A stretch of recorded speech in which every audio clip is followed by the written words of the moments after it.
Bonjour, ici le pasteur Gabriel Jamon-Rose, le chemin de vie centrale, vous disant un beau bonjour aujourd'hui.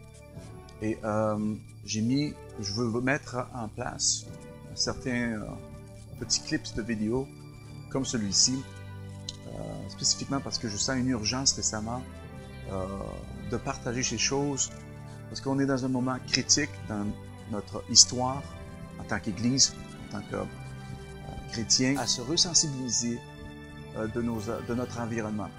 Je pense qu'on se désensibilise de notre environnement. Et qu'est-ce qui arrive quand on est désensibilisé de notre environnement? Cet environnement-là, qu'il soit hostile, négatif ou béni, quel qu'elle soit, vont avoir leur impact, leur influence dans nos vies, dans nos décisions, dans nos morales et tous les aspects émotionnels que nous pouvons expérimenter à travers de systèmes comme le système du monde ici. Maintenant, vous savez que le Seigneur Jésus revient très bientôt. Amen. Puis on est tous excités pour ça. On anticipe son arrivée. Mais il y a aussi des choses à remettre en ordre. S'il y a un temps à remettre et à replacer des choses en ordre, c'est aujourd'hui qu'on doit le faire. Parce que Jésus-Christ revient très bientôt pour son Église, mais très, très, très bientôt. Amen. Et c'est comme le Saint-Esprit nous conscientise de plus en plus du fait de son arrivée. Et en même temps, on est en train de voir vraiment le monde, le système se placer, se positionner à vraiment écrouler les prophéties qui s'accomplissent de plus en plus. La Bible qui devient littéralement le TV hebdo moderne, quotidien, littéralement, de voir les choses s'accomplir selon la parole de Dieu. Un monde qui commence à vraiment dégrader d'une façon et d'une rapidité phénoménale, qui nous appelle maintenant à être plus vigilants dans notre marche et notre développement spirituel. Et donc, l'importance de l'Église au milieu de notre vie devient vraiment la priorité, ou une des priorités principales dans la vie d'un chrétien. Amen. Définitivement, la famille reste la première chose à s'occuper. Mais l'Église devrait être au milieu de la famille, elle devrait être au milieu de notre vie.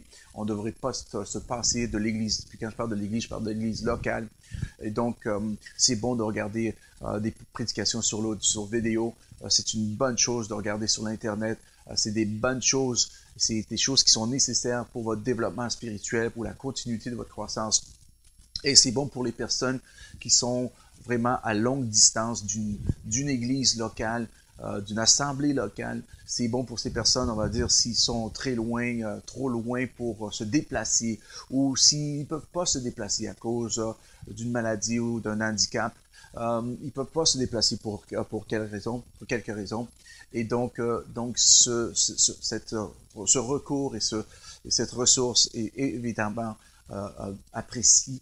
Et ça vous aide à continuer à avancer, puis amène à ça. Mais pour ceux de nous qui sont en santé, qui ont un véhicule, qu'on peut et qu'on sait se rendre à une église locale, nous devons prendre part à l'église locale. Et c'est très important dans les derniers temps de se fixer dans une église locale, de s'enraciner. Amen. De s'enraciner dans une église locale, parce que c'est là où toutes ces choses vont se mettre en pratique. Vous savez, sur l'Internet, quand on parle de l'amour, il est facile de dire Amen, Amen, Amen. Mais de la pratiquer, de la vivre, peut être un autre défi pour ceux qui se fient sur justement toutes les prédications sur l'Internet, mais n'a pas aucune association ou n'est pas branché ou enraciné dans une assemblée locale. C'est totalement différent que quand vous entendez une prédication sur l'amour, il est facile de dire Amen et d'être touché, puis Amen à ça, puis je crois à ça, je suis vendu à ça, j'aime cette matière, même moi, je suis sur vidéo, puis je crois à cette voie-là de médias. C'est là pour être utilisé pour le royaume de Dieu, mais ça ne peut pas être l'essence ou devenir notre assemblée locale. On a besoin de l'assemblée locale, on a besoin de la synergie d'une église, on a besoin de se mettre et de s'ancrer là-dedans pour exercer, pratiquer tout ce que Dieu nous demande à faire et surtout d'exercer, de pratiquer l'amour, parce que dans le livre de Thessaloniciens, Paul mentionnait que notre amour doit continuellement augmenter de plus en plus. Donc, c'est quelque chose qui doit être mis en pratique et augmenter. La seule façon que notre amour augmente, elle augmente en connaissance, et en réalité, c'est quand on est au milieu d'une assemblée locale. Mais récemment, on avait notre service de soir a été une très grande bénédiction pour l'assemblée de Chemin de Vie Centre-Avre. Et c'est pas parce que c'était à notre assemblée, mais c'est parce que c'est ce que Dieu disait, ce que Saint-Esprit disait et avait dit à l'Église qui semble résonner vraiment d'une telle importance que ça amène une urgence à porter attention à ces derniers temps de notre environnement et de tout ce qui nous entoure parce que ça va vraiment nous impacter et ça peut nous influencer d'une façon négative. Et donc, je voudrais intituler ça, ces petites parties de série et de les partager avec vous, les intituler « Rester positif dans un environnement négatif ». Parce qu'on est entouré de plein de négativité. Beaucoup de choses sont négatives. Qu'est-ce qu'on entend est négatif.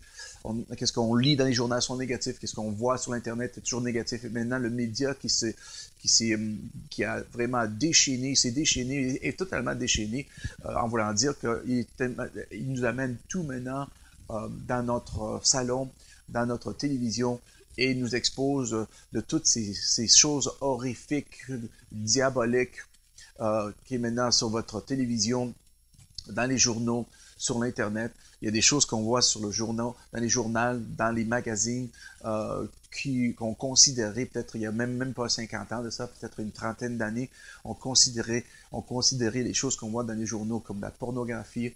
Amen. Il y a des choses qu'on considérait comme de la violence, des choses inacceptables qu'aujourd'hui, maintenant, qu'on trouve complètement acceptables, puis on pense que c'est ça d'évoluer. Mais ce n'est pas d'évoluer, c'est tout simplement, c'est qu'on est en train de s'adapter au changement, au climat du monde. Le climat spirituel, maintenant, devient de plus en plus ténébreux. Et donc, il faut faire attention de qu'est-ce qu'on entend, qu'est-ce qu'on regarde, qu'est-ce qu'on voit, et qu'est-ce qu'on parle. Et on peut voir ce dilemme dans la vie de Lot. Lot s'est retrouvé dans une situation de la même façon. Lot était considéré comme un homme juste. Amen. La Bible dit, vous pouvez lire l'histoire dans le Genèse, le 19e chapitre. Et Lot, la Bible dit qu'il est un homme juste dans le livre de Pierre. Il nous parle que c'est un homme juste. Et cet environnement-là l'a influencé, l'a amené même à être souillé. Ça l'a sali, ça a aveuglé. Et ça a changé, ça a distorsionné sa vision, ça a changé ses opinions et même ses morales. Les morales de Lot ont changé tranquillement. Les valeurs que Lot a transmises dans sa famille ont changé. Amen. Les enfants ont changé. La femme a changé et on voit les résultats. La femme de Lot s'est retrouvée, quand Dieu a passé un jugement final à Sodome et Gomorrhe, ils sont sortis en courant, à peine sauvant leur vie, ils courent, mais la femme a retourné son dos, a retourné son visage pour garder en arrière, parce que ses valeurs maintenant étaient évaluées à travers de Sodome et Gomorrhe, et ce n'était plus évalué à travers de la parole de Dieu, du protocole de Dieu. Et nous, enfants de Dieu, on doit être vigilants de ne pas laisser cette influence venir dévaloriser la valeur de la parole de Dieu dans votre vie, les morales que les Écritures parlent, de partager ça dans vos familles, de partager ça avec vos enfants. Ne laissez pas les choses du monde venir teindre ces matières-là qui sont très importantes parce que c'est là où nous faisons notre démarcation et on ne le fait pas parce qu'on est arrogant, on le fait parce qu'on croit à la parole de Dieu. On est justifié par le sang de Jésus, gloire à Dieu. Et ce style de vie-là nous appartient plus. On ne fait plus partie de cette race du vieil homme. On n'est plus là, on ne devrait plus être là. On était une fois là, on vivait comme dans le monde. Paul mentionne ça dans le livre d'Éphésiens, qu'on était une fois païens, perdus. On vivait autant pécheurs que les pécheurs qui sont là. Mais on a été touchés, on a été transformés. Christ nous a délivrés de la malédiction, gloire à Dieu. Amen. Et nous ne sommes plus sous cette loi qui vient et qui amène les malédictions. Mais si on ne porte pas attention, nos valeurs peuvent baisser. Et je pense qu'on est avisé par Saint-Esprit. Je sens que le Saint-Esprit avise l'Église de remettre des standards, remonter la barre de nos morales, remonter la barre, amen, de la parole de Dieu dans nos vies, de la mettre en priorité. Vous savez, il y a des personnes, il y a des gens, des chrétiens, je connais des chrétiens qui sont prêts à se déplacer s'ils trouvent un emploi ou ou si l'emploi leur demande de déménager, de relocaliser leur famille, de relocaliser leur endroit, de déménager même de ville, parce que la compagnie leur offre, vont leur offrir une meilleure position, un meilleur salaire, et donc les appelle à se déplacer. Et je connais des personnes qui ont fait ça, et des chrétiens aussi. Et qu'est-ce qui arrive ici? Il faut faire attention, je dis pas que c'est mauvais non plus, mais il faut considérer ces choses-là. Il faut les considérer parce que est-ce que notre but c'est seulement de faire plus d'argent? Ou est-ce que c'est vraiment de garder les priorités et de garder mon développement spirituel et ma relation avec Dieu qui est plus important? Il y a certainement qui disent, ouais, ça va pas changer ma relation avec Dieu. Au contraire, je pourrais bénir plus. Ouais, mais beaucoup de monde dit ça. Mais j'ai connu beaucoup de personnes qui ont fait beaucoup d'argent parce que leur salaire a augmenté en changeant de position. Mais leurs dîmes n'ont jamais changé. Au contraire, fait qu'ils disent une chose, mais ils ne font pas. Et je ne dis pas que c'est le cas pour tout le monde, mais qu'est-ce qui est très important ici de considérer, c'est que quand on arrive à cet état-là dans notre vie, de ne pas être gouverné ou se laisser amener juste parce que je veux avoir un meilleur salaire. Il faut considérer le déplacement et est-ce qu'on considère les valeurs spirituelles de l'endroit où je vais emménager? Est-ce que je considère cet environnement spirituel qui va être peut-être plus hostile si je suis en train de déraciner ma famille parce que peut-être mes enfants ont développé des relations à mon église locale. J'ai fait des amitiés, nous avons fait des amitiés à l'église locale, nous avons des engagements à l'église locale et tout d'un coup, on change parce que maintenant quelqu'un nous offre plus d'argent. Est-ce que vous voyez maintenant le débalancement? On est prêt à laisser les choses de Dieu pour courir après le salaire parce que pourquoi? Parce qu'on se dépend trop, on se fie trop sur ce rendement naturel, cette provision qui vient du domaine naturel. Je ne dis pas de le négliger non plus, puis on ne coupe pas de ça non plus, mais je veux dire, il y a une balance dans tout ça. Et il faut considérer ces matières-là. Il faut considérer ces choses-là. Et des fois, les personnes ne considèrent pas, puis ça peut avoir des résultats atroces, dramatiques. J'ai connu des familles détruites parce que des décisions sont prises sans considérer la valeur spirituelle. Et parce qu'ils ont juste vu le but atteindre, c'est d'avoir plus d'argent. Est-ce que c'est ça le cas? Non, ça ne devrait pas être ça le cas dans notre vie. Ma priorité, c'est de développer spirituellement en premier et d'avoir cette croissance spirituelle essentielle pour que je puisse faire ce que Dieu me dit de faire. Amen.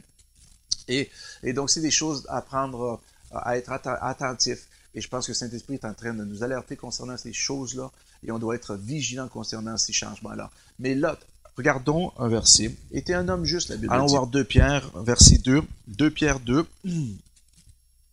Et lisons 2 Pierre 2 et allons voir à partir du verset 4. On va lire 4 puis on va s'arrêter peut-être dans le bout de verset 8. Mais écoutez bien ceci. Regardez ça. Donc 2 Pierre 2 de 4 à 8. Il dit, car si Dieu n'a pas épargné les anges qui ont péché, mais s'il les a précipités dans les abîmes de ténèbres et de les réserver pour le jugement. S'il n'a pas épargné l'ancien monde, mais il a sauvé 8 personnes, dont Noé, ce prédicateur de la justice, lorsqu'il fit venir le déluge sur un monde d'impies. Verset 6, s'il a condamné à la destruction et détruit ou réduit en cendres la ville de Sodome et de Gomorrhe, les donnant comme exemple aux impies à venir, et s'il a délivré Lot, le juste, profondément attristé de la conduite de ces hommes, sans frein dans leur dérèglement, car ce juste, parlant de Lot, car ce juste, qui habitait au milieu d'eux, tourmentait journellement son âme jusqu'à cause de ce qu'il voyait et entendait de leurs œuvres criminelles. Amen. Et verset 9 dit, le Seigneur sait délivrer de l'épreuve les hommes pieux et réserver les injustes pour être punis au jour du jugement, surtout ceux qui courent après la chair dans un désir impureté. Amen. Et qui méprisent l'autorité. Mais qu'est-ce qui est important ici de voir, c'est regarder verset 8, car ce juste, Lot était considéré comme un homme juste, car ce juste, qui habitait au milieu d'eux, et ça sonne comme nous, Et nous habitons au milieu d'une génération qui est perverse maintenant, qui a aucune limite. Tout est montré sur l'Internet, tout est montré sur la télévision. Il n'y a aucun restreint maintenant. On est en train d'être exposé non seulement à des bonnes choses, mais à toutes sortes de choses diaboliques, des choses impieuses, des choses méchantes et qui viennent quotidiennement, jour après jour. On est exposé jour après jour, continuellement, sans arrêt, sans cesse de ces choses à travers de la radio, télévision, Internet, journal. Et c'est toujours là, les mauvaises nouvelles, les choses déprimantes. Et c'est continuellement. Et qu'est-ce qui arrive éventuellement? Comme il dit ici, il était tourmenté journellement. Ça tourmentait journellement son âme juste à cause de ceux qu'il voyait et entendait leurs œuvres criminelles. Amen. Juste à cause qu'il voyait et qu'il entendait. Ben, nous, on voit plein de choses. Même sur nos pancartes, sur les autoroutes, on voit plein de choses. Et on est exposé à plein de choses. Les choses qu'on considérait il y a peut-être 20 ans de ça comme la pornographie. Aujourd'hui, c'est considéré comme cool. Des affaires qui sont acceptables. On perd la valeur et c'est ça qu'il faut faire attention, de perdre la valeur et on est en train de s'éloigner des choses de Dieu, de marcher cette vie pieuse que Dieu nous appelle à marcher. Maintenant, je dis pas de devenir rebelle ici, parce que là, tu étais au milieu de ça. Je dis pas non plus que on se détache de ça, parce que Dieu nous appelle à rester dans ce monde-là. Qu'est-ce que je dis maintenant? C'est comme la grenouille. C'est comme mettre une grenouille dans une marmite d'eau froide et de la mettre sur le feu. Si on met une grenouille dans une marmite remplie d'eau froide et qu'on chauffe l'eau jusqu'à un point de bouillir, bien la grenouille, elle va s'adapter à chaque différent degré de niveau de chaleur jusqu'à temps que l'en meure. Mais si on mettrait une grenouille dans de l'eau bouillante, elle sortirait tout de suite, bang! Et c'est un peu comme nous.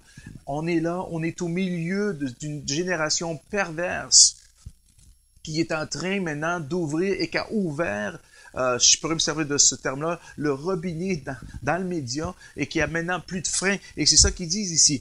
Il dit que, verset 7, « Et s'il délivre Lot, le juste, profondément attristé de la conduite de ces hommes, sans frein dans leur dérèglement. » Il dit, « Car ce juste, parlant de Lot, qui habitait au milieu d'eux, tourmenté journellement son âme, juste à cause de ceux qui voyaient et entendaient de leurs œuvres criminelles. » Juste le fait de le voir, de l'entendre, amener un trouble dans leurs âmes. Maintenant, si vous regardez le contexte grec ici, quand il dit tourmenté journellement dans son âme, tourmenté, littéralement, c'est de lancer un sort. Lancer un sort dans son âme. Wow! C'est comme lancer un sort. On est dans une phase où on est comme hypnotisé et on voit plus le dérèglement, la dévalorisation de la parole de Dieu. Et qu'est-ce qui arrive maintenant? Cette mentalité rentre dans l'Église et on voit maintenant que les choses viennent et elles portent leur impression dans nos pensées et de la manière qu'on traite nos pensées à justifier notre conduite. Et des fois, il y a des choses qu'on se sert qui est mondaine et on ne laisse plus la parole de Dieu travailler nos vies au niveau qu'elle doit la travailler pour nous amener à ressembler plus à Jésus.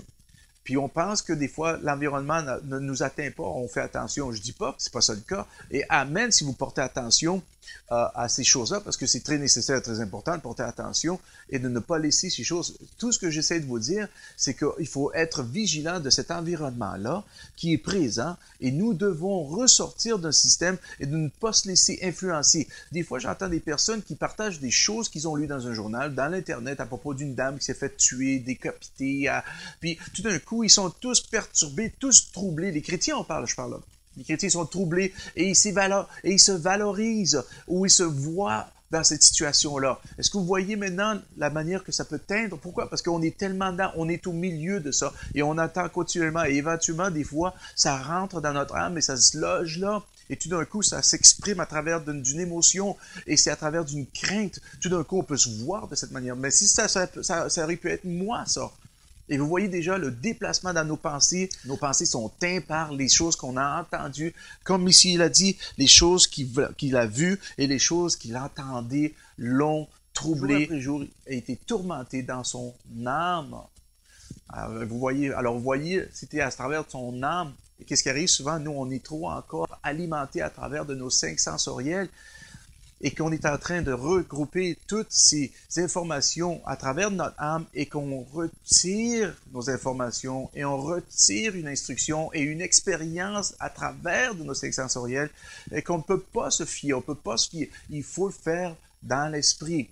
C'est pour ça que Paul dit marcher dans l'esprit et vous n'accomplirez pas les convoitises de la chair parce que la chair va vouloir s'aligner, elle va s'aligner à travers et avec votre âme pour commencer à s'aligner et agir et que vos actions vont correspondre avec la manière que vous vous ressentez au lieu d'agir selon la parole de Dieu. Donc, il y a des choses ici, il faut faire attention. Ne laissez pas ces choses, cet environnement-là venir teindre vos pensées à un tel point que maintenant vous êtes émotionnellement. Et on n'entend plus la parole de Dieu quand on est dans des grosses émotions. Amen. Avez-vous remarqué ça? Quand on est dans une grosse dépression, c'est dur. On l'entend, mais c'est dur de la recevoir. C'est dur de voir son application.